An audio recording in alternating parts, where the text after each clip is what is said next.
अगर मोदी जी आज के दिन प्रधानमंत्री के तौर पर डिक्लेयर नहीं हुए होते तो हरियाणा के अंदर कौन सा बीजेपी का चीफ मिनिस्टर बन जाता? इनके 4 एमएलए हमारे ठुड्डे मारे जीतने के बाद। और जब मैं यूं कहता हूं कि हमारे ठुड्डे क्यों मार रहे हो तो कहते हो तू पार्टी के अनुशासन में क्यों नहीं रहता? पार्टी अनुशासन ये कहता है कि हम खुदकुशी कर लें। जिन लोगों ने मुझे चुन करके भेजा है उनकी आवाज में बुलंद ना करूं। लेकिन इसके बाद विधानसभा का भी इलेक्शन आएगा, किसी का पचलग्गू बन करके हमारी कोई हैसियत बढ़ेगी या घटेगी? आज ही गया हूं कोसली के अंदर, कौन सा नेता नहीं आया यहाँ पे? क्योंकि कोसली हल्का वो हल्का है जिसके ऊपर ये निर्भर है कि ये कांग्रेस जीतेगी कि कांग्रेस हारेगी। कई बार तो मेरे को ये महसूस होता है कि इतना ज्यादा बल एक जगह पे दे दिया जाता है कि लोगों को सहानुभूति और अलग हो जाती है कि एक व्यक्ति को हराने के लिए सारी पार्टी, अरे उसको तो अकेला मैं ही बहुत था, मेरे को पहले बुला लिए होते। लेकिन नहीं, मेरे को नहीं, इंद्रजीत सिंह को मत बुलाओ। और जब हवा निकल गई इसकी इंद्रजीत ने बुलाओ, इंद्रजीत को बुलाओ। आज मैं आपसे यूं कहना चाहता हूं कि ये लोकसभा का तो मेरा लास्ट इलेक्शन, इसके बाद मैं इलेक्शन लोकसभा का नहीं लड़ूंगा। लेकिन विधानसभा का 2 महीने 4 महीने 6 महीने पीछे होगा, इसके अंदर हमारे को कुछ ना कुछ दखल तो रखना होगा, नहीं तो आगे हमारी हैसियत पलीत हो जाएगी।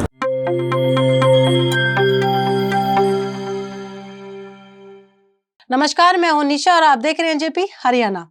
बात 22 मई की है। शाम ढल चुकी थी। गुड़गांव लोकसभा से भाजपा के उम्मीदवार केंद्रीय मंत्री राव इंद्रजीत सिंह जनसंपर्क करते हुए रेवाड़ी के सेक्टर 3 की जनसभा में पहुंचे थे। नगर परिषद की चेयरपर्सन पूनम यादव और उनके मार्गदर्शक पति पूर्व पार्षद बलजीत यादव, सेक्टर की RWA के कुछ पदाधिकारी व अन्य संगठनों से जुड़े लोगों ने मिलकर यह आयोजन किया था। वैसे तो अन्य जनसभाओं की तरह यह आयोजन भी सामान्य ही था, लेकिन यहाँ पर राव इंद्रजीत सिंह के तेवर असामान्य थे।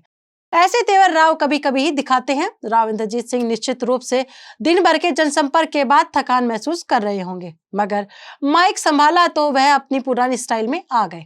आप सोच रहे होंगे कि राव इंद्रजीत सिंह किस बात पर गुस्सा थे। इसका जवाब आप राव से ही सुन लीजिए।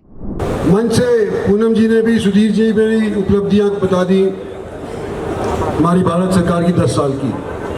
लेकिन मैं इतिहास के अंदर 2 मिनट जाना चाहता हूँ। गुप्ता जी आप भी सुनो, जवान आदमी हो। जब मैं पहला इलेक्शन लड़ा था सन 77 के अंदर, उससे पहले परिसीमन आयोग बैठा था और कनीना नाम का एक क्षेत्र हुआ करता था जिससे हरि सिंह जी एक MLA साहब हुआ करते थे। और जब 77 में मैं लड़ा इलेक्शन तो मुझे मालूम चला कि भाई परिसीमन ने कनीना नाम का हल्का ही काट दिया।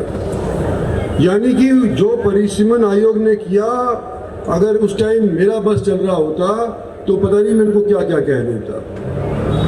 81 हल्के कुल मिलाकर के हरियाणा के अंदर थे और 81 के बढ़ा करके 90 हल्के कर दिए गए सब जिलों के अंदर। उस टाइम जिले भी थोड़े थे, अब तो 22 है। सब जिलों में एक हल्का बढ़ा था और दुर्भाग्य से दक्षिणी हरियाणा का हमारा ये एक हल्का बढ़ने की बजाय घटा था, यानी कि दूनी मार खराब हुआ। उसके बाद फिर परिसीमन आयोग बैठा 25 साल के बाद। तो मैं राजनीतिक में रहा हूं तो मुझे पता है, याद है इस चीज का दुख अभी भी मेरे को है कि हमारे गांव की एक महिला थी, रिजर्व कॉन्स्टिट्यूंसी सालावास हुआ करती थी, उनका नाम शकुंतला था। एक शकुंतला तो थी जो लड़ती थी बावन से, वो आज भी जिंदा है। दूसरी थी शकुंतला खटक, जिंदा नहीं है। सालावास हल्के से वो जीता करती थी। एक टाइम यूं कहा करते थे कि मेरा गांव रामपुरा से 4 या 5 MLA इकट्ठे एक टाइम पे हुआ करते थे। मैं था, मेरे पिताजी थे, मेरी बुआ थी, जीसू ग्राम हुआ करते थे, शकुंतला हुआ करती थी, 5 हो गए। दूसरी परिसीमन आयोग ने हमारे साथ नाइंसाफी और करी कि सालावास हल्का काट दिया और ये कोसली वाला हल्का जो है इसको जोड़ दिया जाटूसाना के साथ। तो जो सालावास का कटा हुआ क्षेत्र था, नाहड़ का कटा हुआ क्षेत्र था, वो एक तरफ कर दिया और कोसली को आज के दिन सबसे बड़ा हल्का हरियाणा का कर दिया। सबसे ज्यादा वोट अगर रूरल कॉन्स्टिट्यूंसी किसी में है तो ये है। यही परिसीमन आयोग जो अनेक सरकारों के इशारों के ऊपर काम करता रहा है,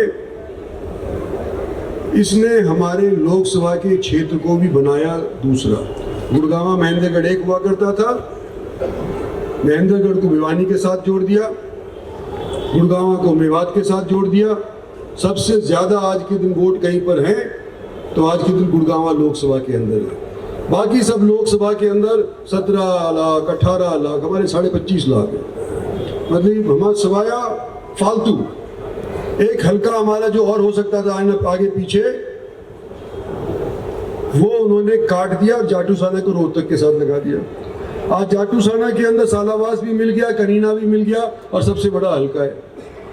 हमारे साथ जो अनेक पॉलिटिकल पार्टीज ने काम किया है वो मैं तो अभी भूल नहीं सकता, क्योंकि मुझे दर्द है इस बात का कि हमारी ताकत को धीरे धीरे तराशते तराशते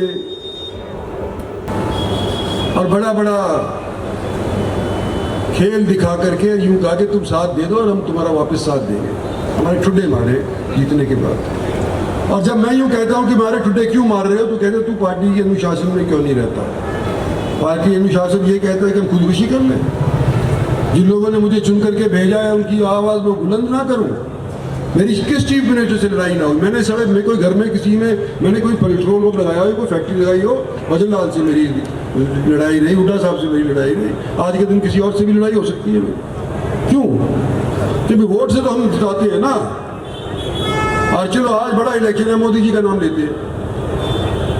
अगर मोदी जी आज के दिन प्रधानमंत्री के तौर पर डिक्लेयर नहीं हुए होते तो हरियाणा के अंदर कौन सा बीजेपी का चीफ मिनिस्टर बन जाता? इनके 4 एमएलए नहीं आया करते थे। ये वास्तविकता है, कोई देख सकता है तो पता कर सकता है। 36 नागरिक से मैं ये कहता हूँ, सोचो। और आज भी हमारे को, आज तो चलो अब देश के लिए वोट डाल रहे हैं, कमल का फूल सबके लिए सब प्रिय है, डालेंगे, मोदी को बनाएंगे। जरिए मैं हूँ कि मेरे को वोट मिलेगी तो मैं मोदी जी को दूंगा, मोदी जी प्रधानमंत्री को। लेकिन इसके बाद विधानसभा का भी इलेक्शन आएगा। किसी का बचलगू बन करके हमारी कोई हैसियत बढ़ेगी या घटेगी?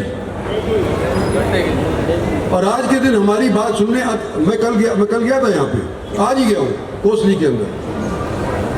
कौन सा नेता नहीं आया यहाँ पे? क्योंकि कोसली हल्का वो हल्का है जिसके ऊपर ये निर्भर है कि ये कांग्रेस जीतेगी कि कांग्रेस हारेगी, बीजेपी जीतेगी बीजेपी हारेगी। कई बार तो मेरे को ये महसूस होता है कि इतना ज्यादा बड़े एक जगह पे दे दिया जाता है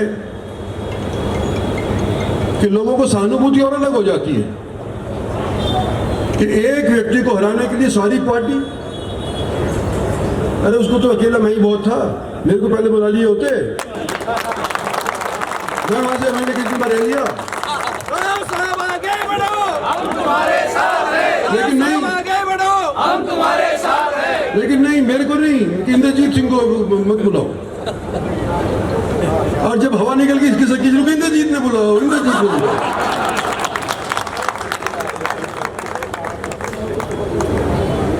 आज मैं आपसे यूं कहना चाहता हूं कि ये लोकसभा का तो मेरा लास्ट इलेक्शन, इसके बाद मैं इलेक्शन लोकसभा का नहीं लड़ूंगा। लेकिन विधानसभा का 2 महीने 4 महीने 6 महीने पीछे होगा। इसके अंदर हमारे को कुछ ना कुछ दखल तो रखना होगा, नहीं तो आगे हमारी हैसियत पलीत हो जाएगी। ये सोचना होगा। पर ये इलेक्शन जिताओ, आगे की रणनीति फिर तय करेंगे। धन्यवाद और जय हिंद। वीडियो सुनने के बाद आप समझ चुके होंगे कि राव इंद्रजीत ने किस तरह परिसीमन आयोग पर चोट की और फिर अपने ही अंदाज में वोट की अपील की। हकीकत में इंद्रजीत के निशाने पर परिसीमन आयोग इसलिए रहा क्योंकि अब जल्दी में एक बार फिर आयोग हरियाणा में परिसीमन करेगा।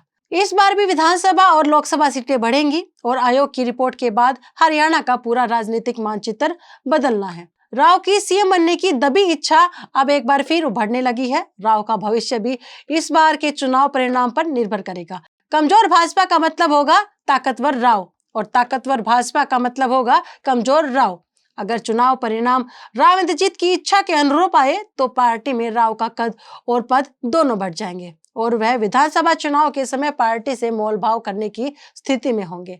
राव की इस बात में अपनी पार्टी के नेताओं के प्रति भी करारा व्यंग है, जिसमें वह यह कह रहे हैं कि दीपेंद्र हुड्डा को घेरने के लिए तो वह अकेले ही काफी थे। इतने लोगों के आने से दीपेंद्र को सहानुभूति मिल सकती है। कुल मिलाकर राव का यह भाषण उनके भविष्य के एजेंडे को भी बता रहा है और अपनी पार्टी के उन नेताओं को भी आईना दिखा रहा है जो उनकी उपेक्षा करते रहे हैं। कोसली में उन्हें देरी से याद करना अच्छा नहीं लगा। कुछ दिन पहले सेलंग की सभा में रेवाड़ी में पत्रकारों से बातचीत में भी राव सीएम के लिए अपनी दावेदारी जता चुकी हैं। राव के तलक तेवरों का राज यही था। आज राव को लेकर इतना ही, शेष फिर कभी। इससे आगे की वीडियो में राव इंद्रजीत का शेष भाषण और नगर परिषद की प्रधान पूनम यादव को सुन सकते हैं।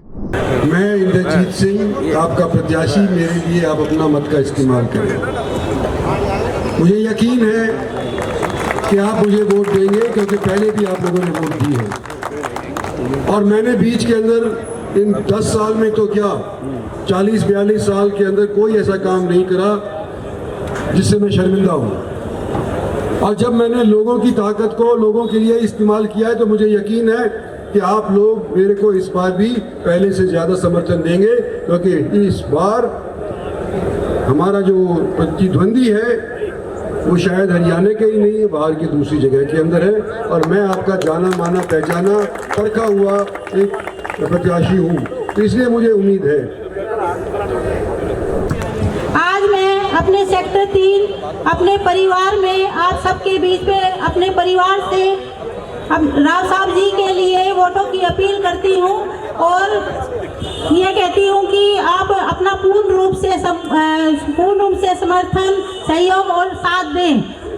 राव साहब जी के बारे में आप सभी जानते हैं कि लगातार उन्होंने इलाके के कितना भरसक प्रयास कराया है और कितने ज़्यादा काम कराए हैं और लगातार रेवाड़ी की जनता के लिए कार्य करते आ रहे हैं।